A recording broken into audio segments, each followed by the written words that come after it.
मुस्लिम महिलांना सुद्धा आनंदाची बातमी आहे, कारण मुस्लिम महिलांना सुद्धा आता तलाक झाल्यानंतर त्यांना सुद्धा नवऱ्याकडून पोटगी मिळणार. माननीय सर्वोच्च न्यायालयाचा महत्त्वपूर्ण निर्णय आहे.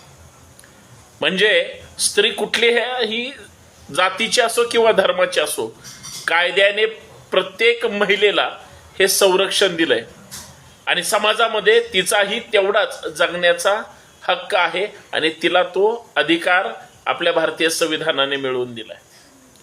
माननीय सर्वोच्च न्यायालयाने घेतलेला निर्णय तितकाच चांगला आहे जितका की प्रत्येक मुस्लिम स्त्रीला सुद्धा न्याय मिळाला पाहिजे. मी तर म्हणतो समाजातली कुठलीही स्त्री असू द्या, तिला न्याय मिळाला पाहिजे. तीच खरी न्यायदेवता प्रसन्न असेल. बाकी सगळं तुम्हाला माहिती. जय जिजाऊ, जय शिवराय.